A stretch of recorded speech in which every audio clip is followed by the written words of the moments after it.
Oi, arrobas! Eu sou a Laura.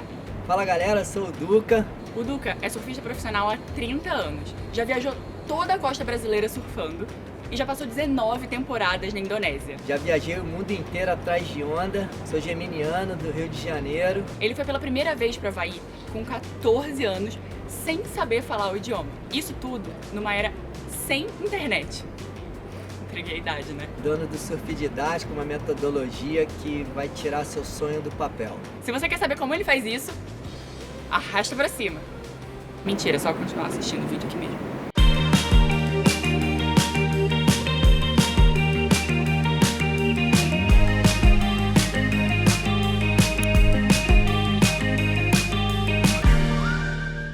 Duca, se apresenta pra galera, por favor.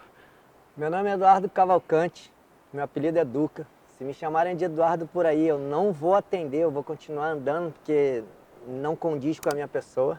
Sou surfista desde 12 anos de idade. Fui surfista profissional, hoje eu sou profissional de surf. Eu tenho um negócio hoje chamado Surf Didático, no qual eu comecei com a cabeça de ensinar as pessoas a pegar onda, mas o que eu vi foi que, cara, a gente muda realmente a cabeça da pessoa, o lifestyle da pessoa. O nosso sonho é tirar o sonho de vocês do papel e transformar isso em realidade. E a gente se especializou nisso, principalmente na galera de 30 a mais. Toda a experiência que eu tive no meio do surf, toda a água salgada que passou por mim, eu passo para vocês e assim, em vez de você demorar 1 ano, 3 meses para ficar em pé numa prancha, você ganha muito tempo e consegue muito rápido essa evolução.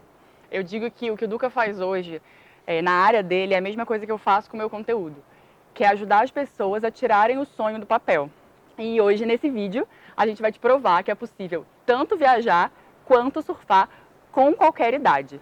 Duca, você foi para o Havaí pela primeira vez com 14 anos, mas eu queria voltar um pouquinho nessa história, queria que você contasse para a galera como você começou a surfar e como você foi parar no Havaí tão novo. Meu pai ele era sócio de um clube chamado Marimbás ali em Copacabana.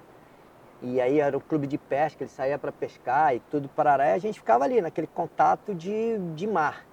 E aí na época existiam umas pranchas de isopor chamada Rio Santos, Guarujá, Lanonda, eram umas, enfim. E a gente pegava aquelas pranchas e ficava em pé naquelas pranchas, e aí só que a prancha quebrava.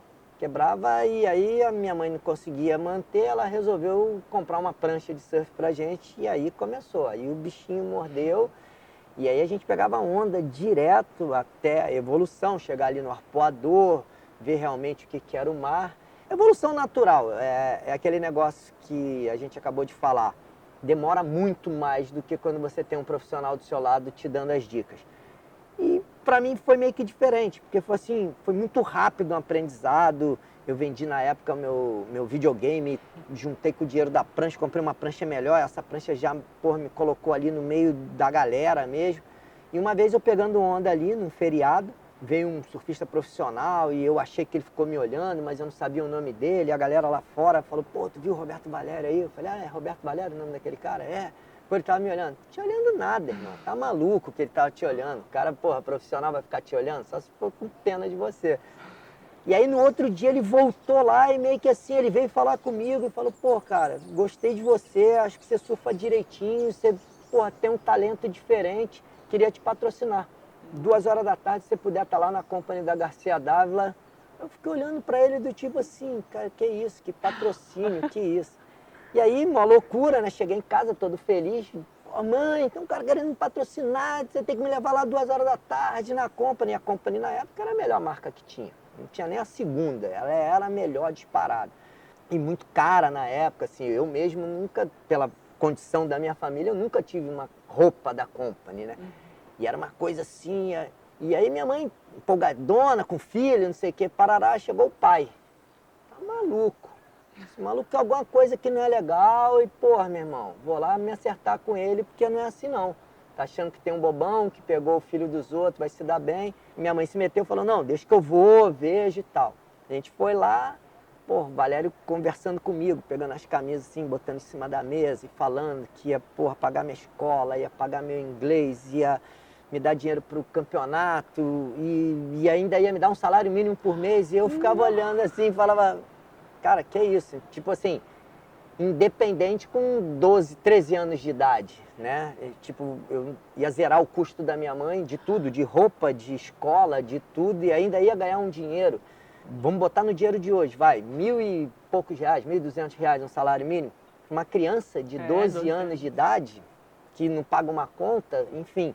E aí aquele negócio ficou, cara, quando eu olhei, prateleira cheia de roupa, assim, eu falei, agora ele vai mandar eu escolher alguma coisa aqui, né, pra mim, todo feliz que ia ganhar uma camiseta da Company, alguma coisa assim. Ele falou assim, isso aqui é tudo seu, no mês que vem tu vem e pega mais uma cota, e todo mês vai ter isso. E eu falei, caraca, que é isso? E aí, lógico, meu pai, cheguei em casa, minha mãe, não, o cara é legal, não, é legal o cacete, tem que vir aqui em casa, quero falar com ele e tal, que não é assim. Aí o cara foi lá em casa, e aí, primeira pergunta do meu pai, irmão, tu fuma maconha? Ele falou, fumo. Como assim, pai? Porra, meu filho... Cara, olha só, quando a minha mãe soube, quando minha mãe e meu pai souberam, já era, irmão. Eu já usava, já estava usando e tal. E agora é uma outra era. Eu tô olhando no seu filho um campeão. Se ele usar, eu vou ser a primeira pessoa a saber. E a segunda vai ser você. Ali ele ganhou meu pai. Ali foi um negócio assim que, tipo, deu um choque de realidade, porque até hoje o surfista é considerado maconheiro, vagabundo, isso. E ele ali na hora, ele mostrou, a gente está falando de 85, 86, ele mostrou que tinha profissionalismo, que o surf um dia ia chegar lá e a gente ia ter um Medina da vida. E ali meio que o negócio aconteceu e ele era Big Rider, ele não só pegava bem, ele era Big Rider. Então, às vezes, o mar médio para ele, ou até pequeno para ele, era gigante para mim. E nessa, ele toda hora falava, não, vem aqui, tem uma direitinha ali. Não, direitinha nada, meu irmão, tem um direitão, tá maluco? Não, mas você entra por aqui, vai ali, vai dar certo. Eu acabava entrando e ele ficava me olhando ali e tal. Até um dia em Saquarema, bem grande, lá atrás da laje e tal. Ele falou, hoje não dá para você. Hoje não dá para cair porque tá bem grande o mar. Então assim, para ele falar que estava grande, beleza, sentei na areia e fiquei. Só que eu fiquei olhando. E você tinha mais ou menos quantos anos? 13 anos. 13 anos. Quando ele te encontrou, foi no Arpoador? No Arpoador. Quantos anos você tinha? 12 anos. 12 anos. 12 anos. E aí ele ficou... E aí eu sentei na areia, só que eu fiquei olhando com aquela cabeça dele. Dá pra entrar por ali, tem uma esquerdinha ali. Não preciso pegar aquela onda grande toda. Não, peguei a prancha dele, que era muito maior do que a minha. Peguei um strap grosso, caí no mar. Quando eu cheguei no outside, a galera que tava falou, que isso, moleque, tá fazendo o que aqui? Tá muito grande. Não, meu irmão. Aí o Valério me olhou assim e falou, que isso? Aí a galera começando a botar pilha. Valério, tem que levar esse moleque pro Hawaii, brother. Olha isso, não sei o quê. Então, assim, foi uma parada que foi natural. Eu não entrei ali para ir pro Havaí. Pelo contrário, eu nunca nem tinha sonhado em ir pro Havaí. Era uma coisa muito longe. Quando eu saí da água, ele virou e falou assim, fala para sua mãe tirar um passaporte e no consulado dos Estados Unidos, tira um visto, porque tu vai pro Havaí no fim do ano comigo. Eu falei, para onde? Pro Havaí. E naquela, né, do tipo, até arrepiei aqui, lembrando da cena, mas, cara, o negócio ficou, eu falei, caraca, cheguei em casa, grandão, né, gigante, aí, mãe, vou pra Bahia, disse que ela, vai, deixa eu ver suas notas. Não. Aí eu, não, mas, te falar um negócio com o maior respeito, tô te pedindo dinheiro não, meu patrocinador vai pagar tudo. Então, fala pro seu patrocinador ficar com o dinheiro dele, porque você só vai provar isso se você passar de ano. E aí, o sonho acabou, porque eu não ia passar de ano. Eu não ia, meu negócio era o surf, Cara, eu nunca estudei tanto na minha vida. E você me falou que você não surfava dia de semana, não só surfava, final de semana. Eu era muito regrado. Minha mãe tinha aquele negócio do tipo assim, o surf era um esporte, era um lazer, era um hobby. A gente não tinha isso como profissão, não tinha isso. Enfim, me matei de estudar. Consegui passar de ano e fui pro Havaí. Nossa. Então, assim, foi uma coisa bem, assim, sem pretensão nenhuma. E desde essa época, você já começou a ter esse patrocínio? Por quanto tempo você teve esse patrocínio? Eu fiquei até a época que ele morreu, né? Ele morreu em 94, foi de 85 a 94. É, você ficou aí 9 anos, 10 anos. quase 10 é, anos quase com 10 o patrocínio. anos. É. Então, toda a sua adolescência, início da fase adulta, como surfista profissional, ganhando para isso. E como era isso? Quanto tempo você ficava, por exemplo? Porque você foi várias vezes para o Havaí. Quanto tempo você ficava lá no exterior? O Valério, ele dava uma passagem pra gente e dava um dinheiro pra gente ficar 30 dias. Essa era a parada. E a gente ficava 45, 50, 60, ia dando um jeito. E Sem falar inglês, nas primeiras vezes que vocês foram. as 2 primeiras vezes, a segunda foi surreal, porque a segunda foi eu e o Rogerinho. Isso que eu ia perguntar, você ia com outros moleques ou Na você foi primeira sozinho vez, com o Valério? Na primeira vez foi assim, o Valério foi com uma galera na frente e a gente foi 2, 3 dias depois e ele mesmo pegou a gente no aeroporto e tal, a gente ficou na mesma casa, todo mundo junto e ali era muito legal, porque ele chegava, você imagina assim, você chegar num pico, você olhar uma onda e não sabe o nome daquela onda, ele fala assim, ó, isso aqui é pipeline. Você vai entrar por aqui, a correnteza vai te levar, você vai entrar aqui pelo canal. Provavelmente eu iria entrar já na direção do canal, porque eu nunca ia entrar aqui de frente com uma onda quebrando, eu não ia ver a correnteza, enfim. Essa correnteza ia me levar lá para o outro lado que eu não ia conseguir entrar. Então assim, ele foi dando passo a passo pra gente. No segundo ano, eu e Rogerinho, a passagemzinha na mão, $1.000 na mão e acabou, tchau. E aí a gente se virou em perrengue aeroporto, o voo, a gente foi pelo Peru. No Peru o voo atrasou, a gente perdeu quase todas as outras conexões. Nossa! O cara que estava esperando a gente lá no Hawaii, ficou esperando, foi embora, passou um fax, que era a coisa mais braba que tinha na época. Valério, os garotos não chegaram. Eu não sabia se ele falava isso pra minha mãe, se ele ligava pra polícia, ele não sabia o que ele fazia. Como ele ia encontrar vocês? Onde que tá no mundo? Não sabia da gente. E vocês, sem falar outro idioma, como vocês se viraram no aeroporto para chegar no... Hot dog, ketchup, hambúrguer, era o que a gente tinha de inglês, era o que a gente falava. E número é uma beleza, né? Todo mundo aprende na escola. Black, cat, essas coisas que a gente sabia falar, era isso. E, cara, gesto, tinha um desgraçado de um livrinho que minha mãe comprou, que eu rasguei. Em Miami eu rasguei. A primeira vez que eu peguei no livro eu rasguei. Porque estava lá escrito assim, em português, aonde é o banheiro. Aí vinha escrito em português como você falava em inglês. Então você vinha e falava assim, aonde é o banheiro? O americano não entendia. Né? Isso em inglês, bonitinho, mas não estava... Era bonitinho, escrito em português. Só que no livrinho não tinha resposta. Aí o cara fala assim, aqui ó, você vai ali, depois você vira à direita, vão ter 3 portas, à esquerda você vai encontrar o banheiro. Você ficava olhando pro cara, thanks. E ia na mão dele. Ia aqui, fazia assim, e olhando, e era isso, porque o livrinho te ensinava a perguntar. Aí era ruim, porque o cara achava que você entendia. Aí ele falava rápido. Quando você não usava o livrinho, ele te levava lá no banheiro. Ele, sei lá, era mais fácil. Mas, e aí a gente ficava lá, cara, e aí, eu acho que tem muita vontade, né? Capinou de pegar a enxada assim, porque a gente não queria voltar. A passagem tinha direito a 3 meses.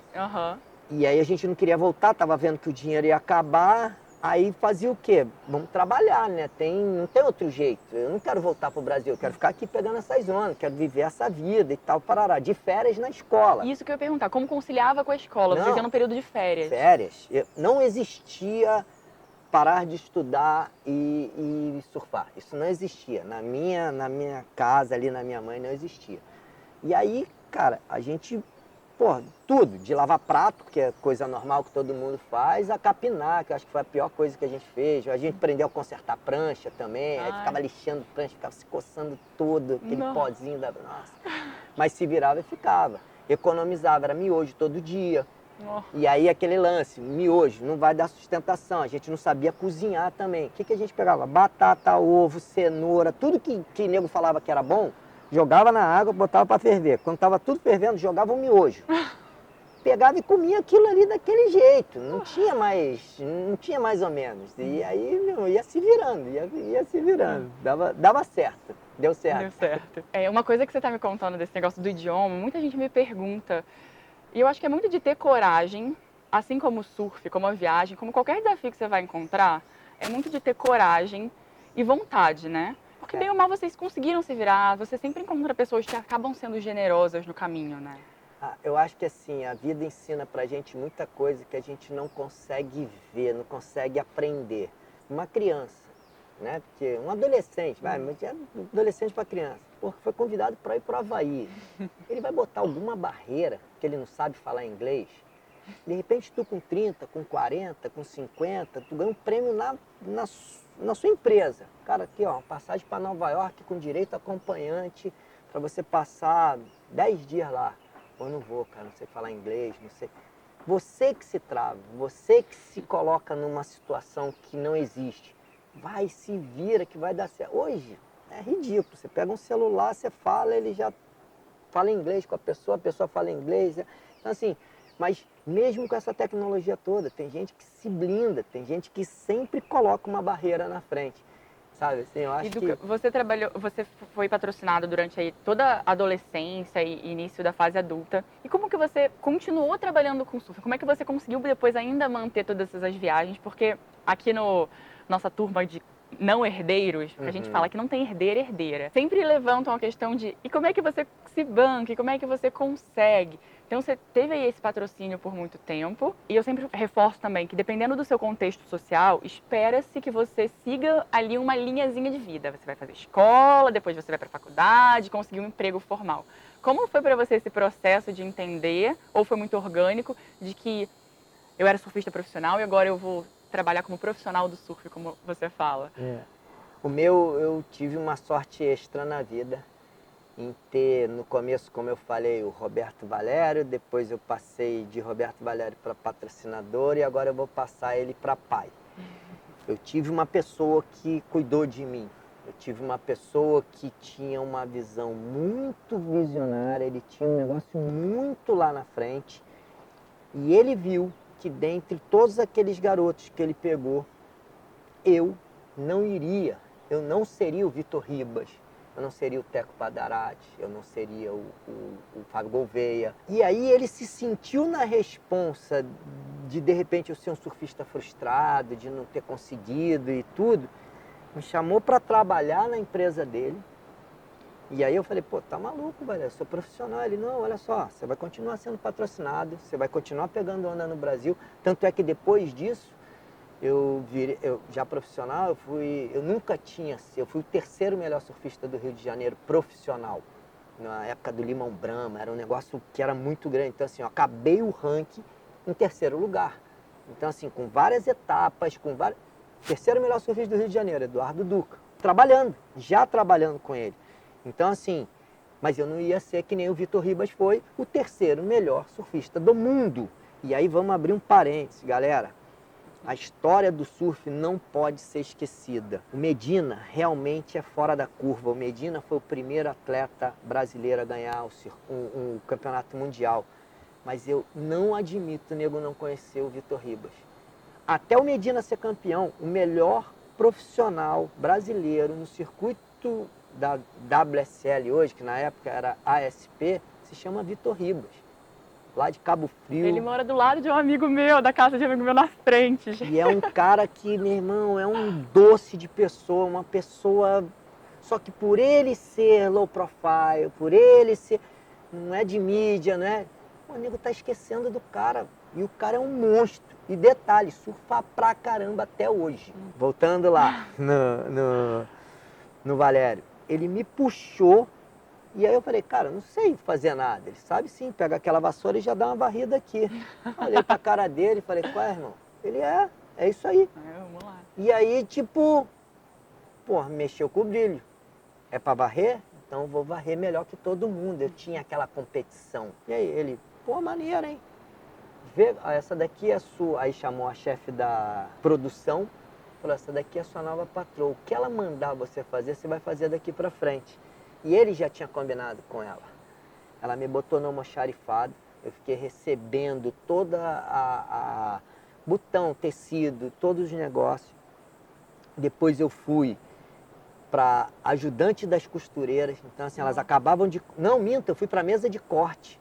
Então, a gente esticava os panos para o cara cortar. Eu não fazia o corte, eu não costurava, eu não tinha habilidade para isso, nem tinha sido treinado para Você era como se isso. fosse um assistente. Assistente de tudo. Então, ela vinha, costurava, jogava numa cesta, a cesta enchia, eu pegava, levava para outra célula, e a outra célula ia dando até essa bermuda chegar no estoque. Quando chegou no estoque, eu virei estoquista. Tanto colocava as bermudas no estoque, quanto tirava os pedidos da galera.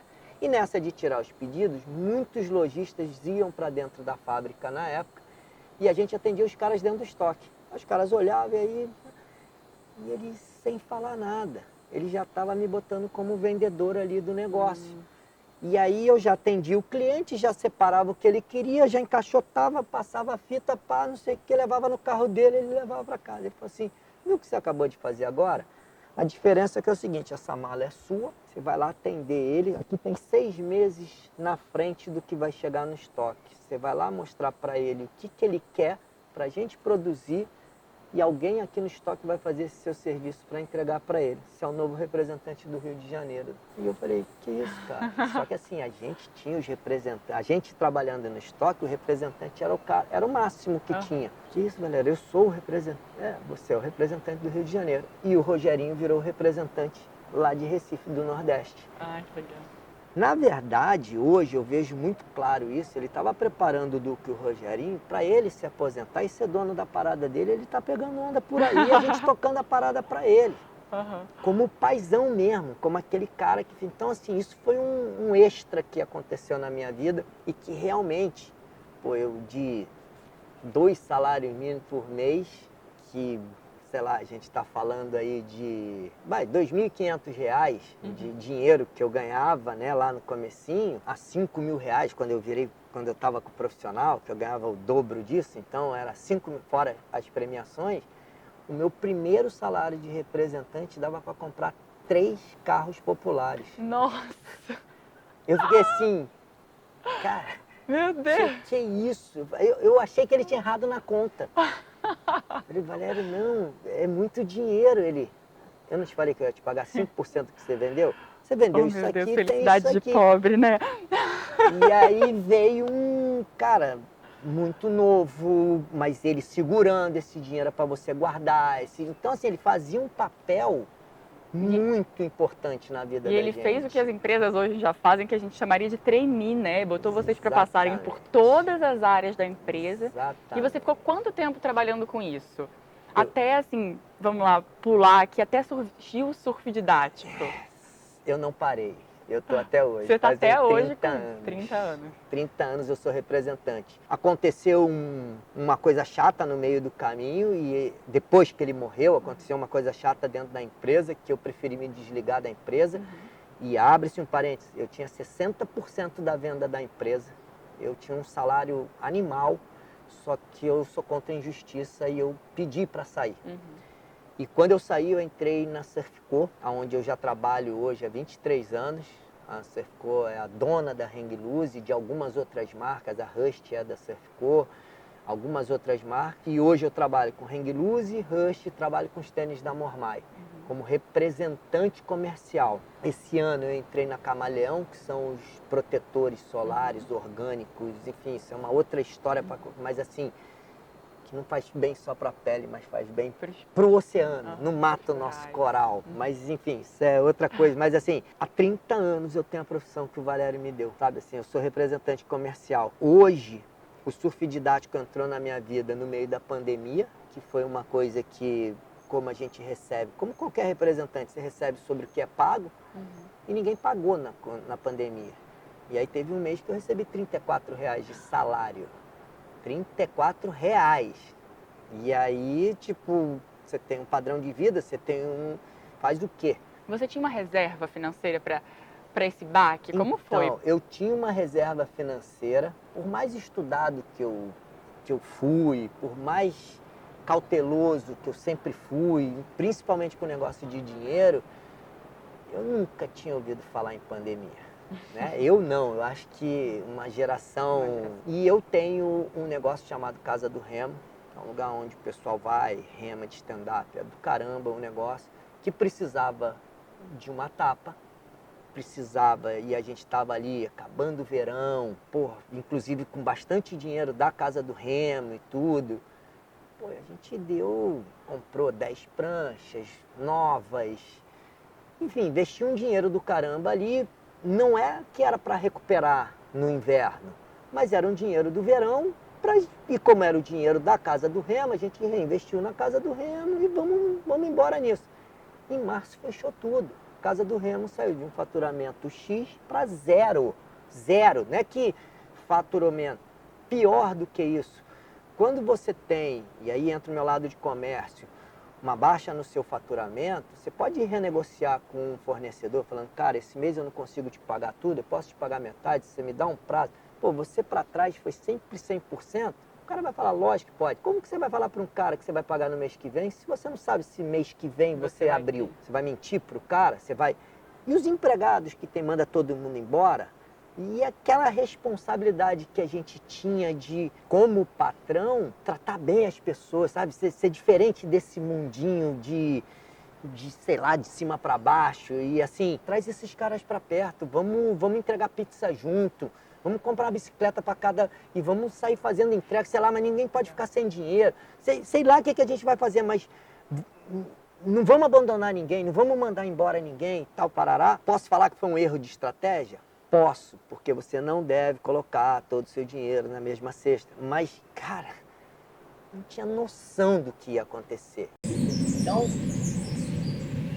o Papai do Céu gosta um pouco de mim, nesse meio do caminho, nesse perrengue total de dinheiro, sem saber o que ia fazer. Tem um hobby muito grande, e assim, vocês que acham que pegar onda depois dos 30, depois dos 40, é difícil. Cismei de ser jiu-jiteiro depois dos 40. O dia que eu ganhei minha faixa azul, eu falei assim, antes dos 50 anos, eu sou faixa preta. Vou me matar, vou de todo dia, vou fazer o que tiver que fazer, mas eu vou fazer isso. Em dezembro desse ano passado, eu uma faixa preta na minha cintura, assim, cara, foi uma realização pessoal muito grande, realmente. Obrigado, Everaldo, junta. Mas, por que eu conto essa história? Na academia, treinando, chegou lá o faixa branca na época, e aí eu dei uma atenção pra ele, uma atenção pra todo mundo.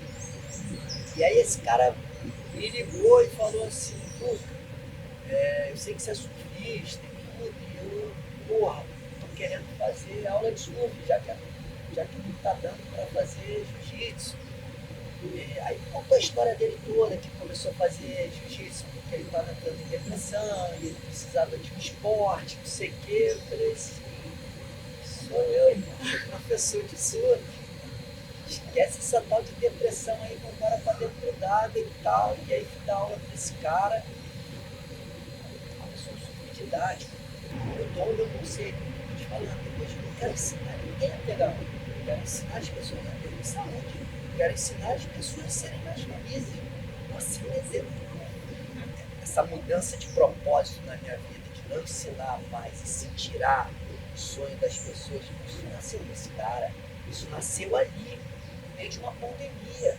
Era uma coisa que eu não me dava valor. Eu, apesar de ter sido um surfista profissional, ter uma didática boa, eu não conseguia. E assim, como o Valério fez comigo, eu fiz com 2 garotos. Tenho 2 filhos de coração, tenho 2 filhos postiços, que eu não gosto de falar. E um deles me ligou da Austrália e falou, irmão, tá errado. Quero te ver assim. Mas não sou eu que estou assim, é o mundo que está assim. Não, cara, acredito em você, vai dar aula de surf. Você e surf para mim é a mesma coisa. Só que ele foi me deixando forte. E aí, cara, eu acredito muito nisso, né? Mas assim, 2, 3 dias depois me ligou um cara querendo ter aula de surf. Praticamente materializou, né, aquela oportunidade. E dali pra frente ele me trouxe mais 2, trouxeram mais 2, medo dessa transição, assim, tanto do momento de surfista profissional para representante de eventos, teve várias transições aí, especialmente de carreira, e agora do surf de idade. Como foi para encarar esse medo lá? Não, Eu tenho um propósito de só viver no surf de idade. Assim, setembro, outubro. Vou botar de exemplo para ficar acimando um pouquinho do ano que vem. Eu quero estar 100% vivendo no surf de idade. Neste canal no YouTube, em todas as redes sociais. No ano que vem, estamos em novembro de 2021, dezembro de 2022, eu e o Duca vamos conversar novamente para contar para vocês se eu estou ganhando dinheiro e sustentando deste conteúdo e o Duca do surf didático. Tá aí esse Que nem eu desafio. contei do jiu-jitsu, que eu coloquei a data e coloquei a meta e fui lá e cumpri. Dezembro do ano que vem eu estou vivendo só do surf de idade. Isso é importante dizer, porque, de novo, essa questão financeira volta muito aqui nas perguntas, nas conversas que eu tenho com a minha turma. E eu sou muito a favor do planejamento financeiro. Eu conversei com outros entrevistados, o Pedro, o primeiro vídeo que tem aqui, eu vou deixar linkado. Quando eu conheci, ele tinha R$100 em conta. Por outro lado, o Léo, que é um jogador de poker profissional, já é mais organizado financeiramente e vive só do poker. Eu sou a favor e conheci outras pessoas que a gente vai trazer aqui pro canal que vivem quase sem grana e vão conseguindo grana no caminho. É possível fazer? É. Mas eu sou a favor de um planejamento financeiro, porque te evita passar muitos bens desnecessários. Então aproveita e conta aqui pra galera como faz, se eles quiserem ter aula com surf didático, fazer uma surf week, como que as pessoas pegam informação das surf weeks. Eu já sei que tem uma ali no início do ano que vem, quem sabe Caminho do Agora não estará presente. Conta pra galera, como que faz pra ter informação sobre o surf trip, sobre aula. Para me encontrar, falar comigo, é tranquilo. Entra no WhatsApp, entra no Instagram, vai ter ali o link do WhatsApp, vai conseguir falar. @surfdidático. Eu quero você lá no Peru, março do ano que vem, galera. Quem sabe? No próximo vídeo, um papo 100% sobre surf com o Duca. Como é lidar com o seu haole, com ser alguém que é de fora? Como viajante, você acha que é possível se sentir local em outra cidade, outro país que não o seu? É possível se sentir local em outro pico? E Duca, qual é a diferença para você de conhecer um lugar como turista e como surfista?